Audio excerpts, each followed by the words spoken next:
Bonjour à tous, Monsieur le Président de l'Académie d'agriculture de France, Madame la Secrétaire perpétuelle, Monsieur le Président François Nelf, donc, chers collègues, amis, Mesdames, Messieurs, je suis très contente d'être là, d'être avec vous, d'être ici à l'Académie d'agriculture sur ce sujet qui me tient beaucoup à cœur, qui est le sujet One Health. Alors, je vais commencer par une petite digression parce qu'on a parlé de Louis XV. On a parlé de 1761. Alors, je ne savais pas que l'Académie d'agriculture avait été créée en 1761 par Louis XV, si je comprends bien, sous l'impulsion de M. Bertin, le préfet Bertin.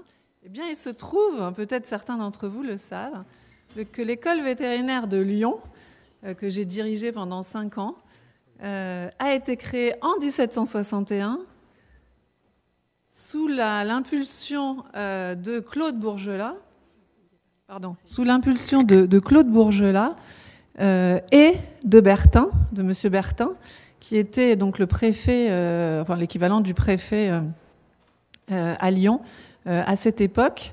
Et alors donc j'imagine que c'est dans la même logique. Il y avait effectivement des épisodes aussi importantes. Il y avait la peste bovine qui dévastait la France, et Bourgelat dit mais c'est pas possible, on forme des médecins pour soigner les hommes, il faut aussi former des vétérinaires pour soigner les animaux, et donc c'est amusant. Enfin, j'avoue que j'ai appris quelque chose aujourd'hui, doublement contente d'être venue.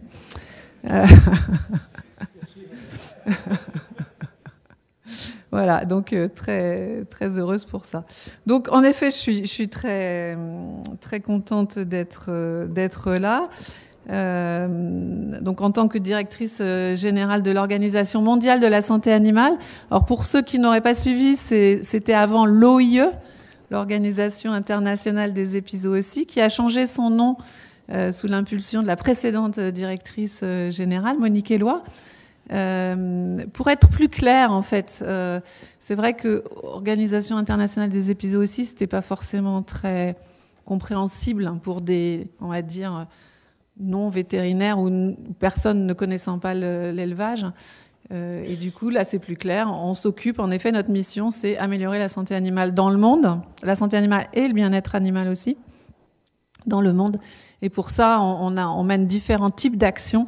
La transparence sur la situation sanitaire mondiale, on élabore des normes et on appuie les services vétérinaires dans le monde nos membres, on a 183 membres, on les appuie pour mettre en œuvre des systèmes de santé animale qui vont permettre non seulement d'améliorer la santé animale, mais aussi, et c'est là qu'on rejoint One Health, d'avoir un impact sur l'économie, sur le commerce, sur la sécurité alimentaire. C'est pas un sujet, qui nous touche beaucoup au niveau français, mais dans de nombreuses régions du monde, avoir suffisamment à manger et suffisamment de protéines animales, c'est un sujet. Mais aussi la santé publique, évidemment, et aussi la biodiversité. On sait qu'il y a énormément de liens entre faune sauvage et animaux domestiques, animaux de rente. Et puis, il y a aussi un lien important, donc un élevage en bonne santé permet en fait une mitigation, comme on dit en bon français, des questions autour des questions de changement climatique et d'émissions de gaz à effet de serre. Donc, voilà. L'OMSA, en tant que directrice, donc je suis très heureuse d'être là, nouvellement élue, parce que c'est intéressant de voir à la fois les initiatives mondiales qui se concrétisent, et je vais vous en parler dans ce domaine de One Health, mais aussi, et c'est ça le plus important, la mise en œuvre concrète au niveau des pays, au niveau de nos membres, et bien sûr encore plus au niveau des territoires. Et ça, je pense que vous en discuterez tout à l'heure au cours de la réunion. Bon, les zoonoses, l'antibiorésistance, le risque pandémique, tout ça dans un contexte de changement climatique. Donc on voit bien qu'on a des défis sanitaires que je ne vais pas redire, mais qui sont énormes. L'approche Une seule santé, elle elle redit que les réponses doivent être concertées à l'intersection, en fait, des différents secteurs, et que la santé humaine, la santé animale, la santé végétale, la santé environnementale, la santé des écosystèmes, on peut discuter des heures sur la sémantique, sont étroitement interconnectées. Mais au-delà de ça, qui est presque une évidence, et qu'on sait depuis très très très longtemps, on retrouve des écrits. C'est le directeur de l'école vétérinaire de Maisons-Alfort qui présente ça très bien, Christophe de Gers. On retrouve des écrits de Vitruve, qui était un architecte du 1er siècle avant Jésus-Christ, qui explique que pour construire une place forte, on met des animaux dans le champ, on les laisse paître, boire de l'eau, etc. On les abat. S'ils sont en pleine forme, on considère que le lieu, puisqu'il est bon pour les animaux, est bon pour l'homme. Et on peut construire la place forte. Voilà. Donc One Health, en tout cas au minimum, One Health avec environnement animal-homme, c'est pas nouveau. Mais cela étant, ce qui est vraiment important, au-delà de dire que tout le monde doit être interconnecté, je pense que c'est important de dire que ça porte la conviction qu'aucun secteur, à lui seul, ne peut répondre aux menaces sanitaires complexes efficacement. Et donc, comme ça a été très bien dit, il faut décloisonner.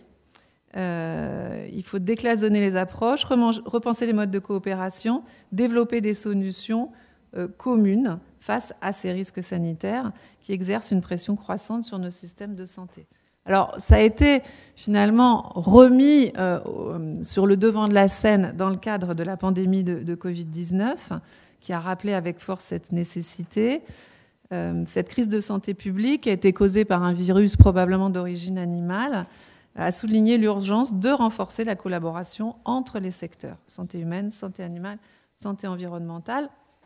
Et elle a démontré aussi l'intérêt d'élargir le dialogue au-delà des sciences médicales, vétérinaires, humaines, mais à d'autres disciplines comme l'économie, ce qui est vraiment très très important, être capable de faire de l'économie de la santé pour justifier de prendre certaines mesures.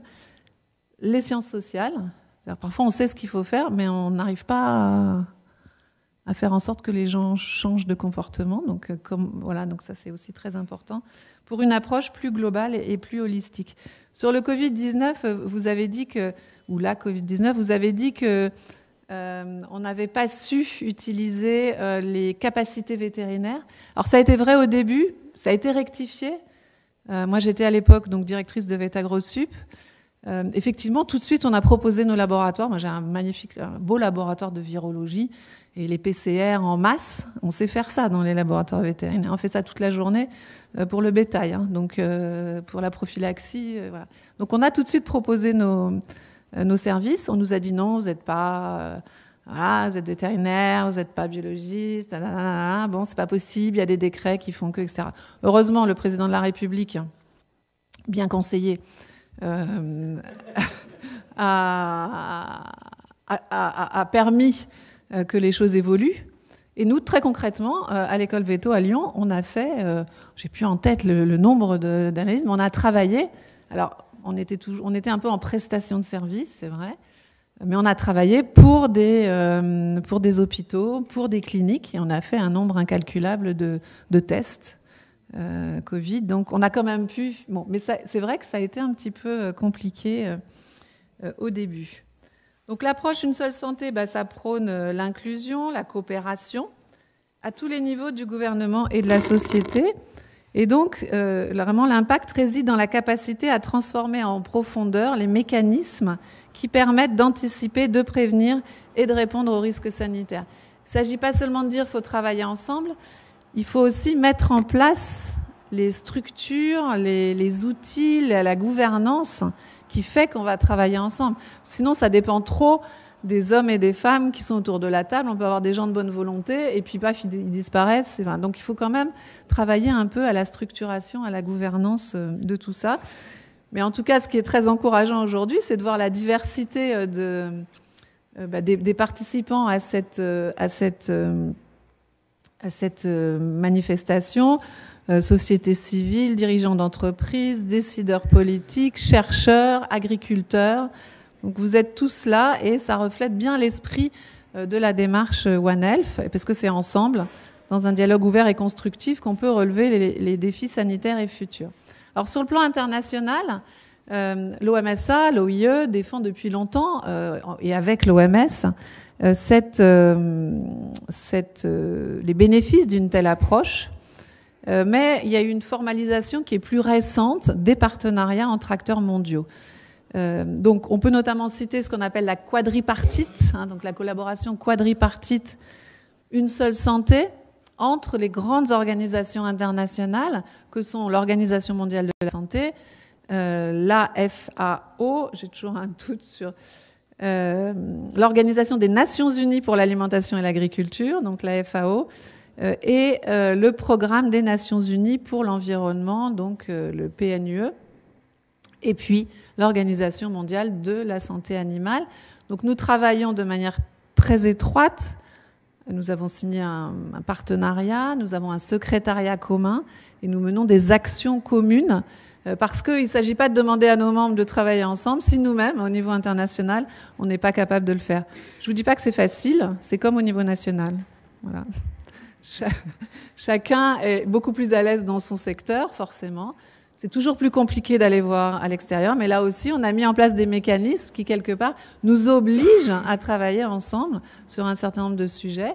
Et on pourrait citer, par exemple, l'antibiorésistance ou, et j'en reparlerai, l'influenza aviaire hautement pathogène. Donc, qu'est-ce qu'on fait? Ensemble, d'abord, on plaide dans tous les grands forums internationaux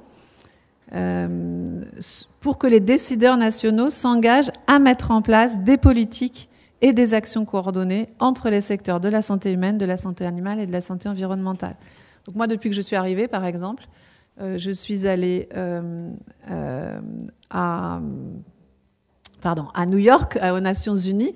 À cette occasion, en septembre, il y a eu un grand engagement, une déclaration politique de tous les États membres autour de l'antibiorésistance. Et cette déclaration politique, elle prenait en compte à la fois l'usage des antibiotiques en santé humaine et aussi l'usage des antibiotiques en médecine vétérinaire. Et les pays se sont engagés à un certain nombre d'actions dans les deux secteurs. Et très important, ils se sont engagés à investir dans les systèmes de santé animale. J'y reviendrai. On a aussi au G7, il y a eu des déclarations politiques sur le One Health, donc G7 qui était en Italie. Et puis au G20 à Rio, au Brésil, là aussi, une session complète dédiée à One Health avec les 4 organisations, les 4 directeurs des 4 organisations, venant plaider auprès des pays membres autour de la mise en place de cette coordination au niveau des pays. Alors, c'est bien, et il faut qu'on continue à le faire. Moi, j'ai un petit regret, et je vais essayer de plaider pour que ça évolue, c'est qu'aujourd'hui, on parle qu'au ministre de la Santé. Ces instances, G7, G20, et puis Nations Unies sur l'antibiorésistance, puis il y a eu aussi un immense colloque en Arabie Saoudite aussi sur l'antibiorésistance, autour de la table, c'est des ministres de la Santé. Et ça, il faut que ça évolue. Il faut qu'on arrive à... Il y a 2 choses qui sont possibles. En parler aussi au ministre de l'Agriculture, en parler aussi au ministre de l'Environnement. Et puis peut-être se dire, tiens, si on les mettait tous autour de la table en même temps pour parler de ce sujet-là. Bon, moi je lance ça comme ça. Le G7 cette année, c'est, si je ne me trompe pas, le Canada. L'année prochaine, c'est la France. Ça pourrait être une bonne opportunité que la France lance ce genre d'initiative. Alors, ensemble aussi, on a élaboré un plan d'action conjoint et on a développé des outils concrets pour les pays. Donc, notamment un guide sur la mise en œuvre de One Health dans les pays membres. Donc, ce qui est un guide très pratique. Et ensuite, on a développé des outils opérationnels autour de la surveillance, du partage d'informations, de l'évaluation conjointe des risques, des mécanismes de coordination, etc. Alors, la France a déjà intégrer cette approche une seule santé dans les stratégies de santé publique, la mise en place de plateformes nationales dédiées. Et donc, je crois qu'il y a beaucoup de choses qui sont faites en France et il faut que ça continue, bien sûr. Alors, nous, on mène avec les pays qui le souhaitent des ateliers nationaux avec les partenaires de la quadripartite pour aider les acteurs de différents secteurs à identifier ces mécanismes concrets. Ah, pardon, j'appuie en même temps sur le bouton, là. Bon, désolé. Ah voilà, c'est moi. Et donc voilà, il y a un fonds aussi qui a été créé qui permet d'aller dans des pays qui n'ont pas les moyens en fait forcément de mettre en place ce type de dispositif pour les aider. Donc, pour que les efforts soient durables, c'est crucial de suivre l'évolution des risques sanitaires et de s'assurer que les décisions publiques en matière de santé reposent sur des preuves scientifiques solides. C'est pourquoi la recherche scientifique joue vraiment un rôle central dans la crédibilité et l'adoption de l'approche une seule santé. Donc, vous avez une table ronde qui est dédiée à ça et c'est vraiment important. À cet égard, des initiatives comme Présode, avec un rayonnement international, sont des exemples précieux de cette synergie entre recherche et action. Et l'OMSA travaille sur des sujets de gouvernance sanitaire, d'interface entre la science et les politiques publiques. Il y a des projets en cours avec Présode.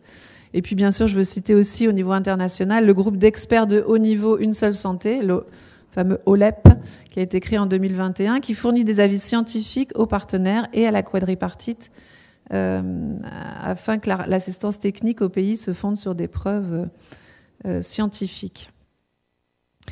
On peut citer un certain nombre d'exemples concrets de la mise en œuvre de One Health dans les pays. On peut parler de la grippe saisonnière, on peut parler des travaux très importants entre le secteur de la santé animale et de la santé humaine dans le cadre du développement des vaccins humains contre la grippe.